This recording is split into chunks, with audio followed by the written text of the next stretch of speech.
সামাজিক যোগাযোগ মাধ্যমে এই মুহূর্তে জনপ্রিয় বলেন আর অজনপ্রিয় বলেন, মানে সেটা ফেমাস হোক আর নটোরিয়াস হোক, দুইটাই আপনি। আমি দুইটাই। হ্যাঁ, আমার দুর্ভাগ্য এটা। একটা গ্রুপের কাছে আপনি খুব ফেমাস, একটা গ্রুপের কাছে আপনি খুব নটোরিয়াস। কারণ অনেকেই বলছে যে পতিত যে আওয়ামী লীগ সরকার, তাদের যে ন্যারেটিভ বিল্ড আপে যারা কাজ করছে তাদের মধ্যে অন্যতম আনিস আলমগীর। আমি কিন্তু খুব চাচাশোলা কথা বলি, আপনার ছোট ভাই। না না, বলেন ভাইয়া।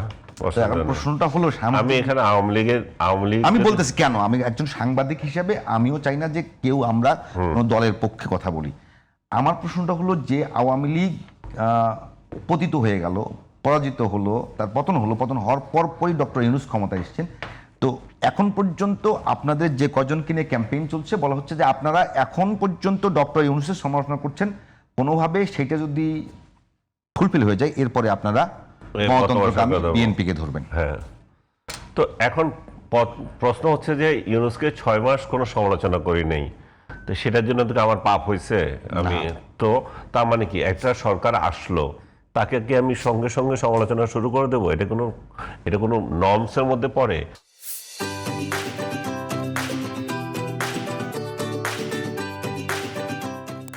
তো আমি ইউনূসের সমালোচনা সেই জন্যই করে নেই, আর সেই কারণে আমাকে আওয়ামী লীগের লোকজন গালাগালি করছে। আর ইউনূসের সমালোচনা যখন করা শুরু করলাম, ইউনূসের সহ্য হয় না, তখন সে জেলে দিল। তো বর্তমান সরকারেরও সমালোচনা করছি না, কারণ তারা মাত্র ক্ষমতায় এসছে।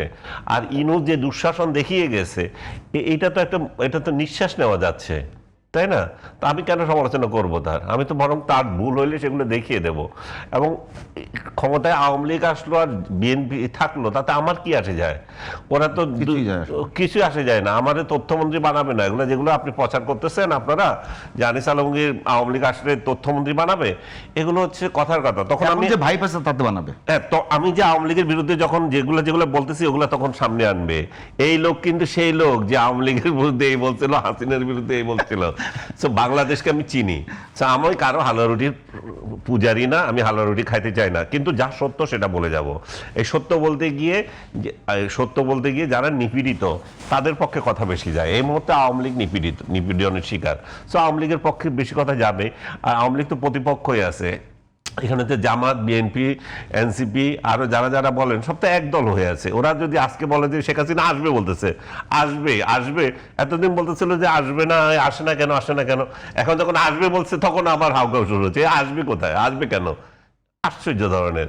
এটা কি ভালো না যে সব দল একসাথে, বিরোধী দল, সরকারি দল সবাই মিলে? সেটা তাদের বিষয়। যেহেতু আমি রাজনীতি করি না, আমি যখন রাজনীতিতে জয়েন করব, জেনে করব, যদি ভবিষ্যতে করি কোনো কালে, সারা জীবন তো সাংবাদিক থাকবো কথা না, কিন্তু যখন সাংবাদিকতা করব তখন সাংবাদিকতাই করব।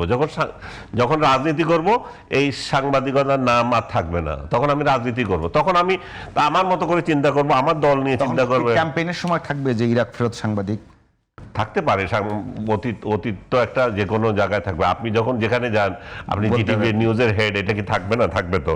তো ভাই যেটা বলছিল যোদ্ধা যে জিনিসটা, এটা বলছে যে আমরা আন্ডারমাইন করছি, এবং আন্ডারমাইন করানোর জন্য সরকারই করাচ্ছে, এগুলা তৈরি করে দিচ্ছে। কারণ আপনি যোদ্ধা নেবেন কেন? আপনি ভাতা নিচ্ছেন কেন? তাহলে আপনি তো বুঝাইতে চাচ্ছেন এরা মুক্তিযোদ্ধা, এরা 24-71 সমকক্ষ, আপনি বুঝাইতে চাচ্ছেন। উনি বলতেছে 24 কিন্তু সমকক্ষ না। আবার আপনি কার্যক্রম দিয়ে 24-71 সমকক্ষ বলতেছেন, আপনি স্বাধীনতা 2.0 বলতেছেন, আপনি তো এগুলো সব তৈরি করতেছেন। তাহলে আপনাদের এগুলো থেকে আমরা মুক্ত হতে হবে। এগুলো থেকে মুক্ত হয়ে আমরা সঠিক রাজনীতি করতে হবে, বৈষম্যহীন রাজনীতি যেটা করার কথা বলছি আমরা, সেই জায়গায় আসতে হবে। এবং সেই জায়গায় বর্তমান সরকারও আসতে হবে। বর্তমান সরকার যদি ইউনূসের অপছায়া নিয়ে শাসন করে, আবার ইউনূস যে ভুলগুলো করেছিল সেগুলো যদি এই সরকারও যদি করতে থাকে, উনি দুজন ব্যক্তির কথা বলছে, ইউনূস তাদেরকে রেখেছিল, তাদেরকে কেন রেখেছিল? আমি মনে করি যে সরকার যদি মনে করে যে তারা আমার দক্ষ কর্মী আছে, দক্ষ লোক আছে, আমি তাদেরকে রাখতেই পারে। সরকার এটা ব্যাখ্যাও দিলে ভালো হইতো, কেন যে কোন গুণে তাদেরকে রেখেছে। বাট যেভাবে সরকার চলতেছে তাতে তো মনে হয় যে একেবারে খারাপ কাজ করছে তা না, রাখছে তারা তো মানে ভালো কাজের জন্য হয়তো রেখেছিল।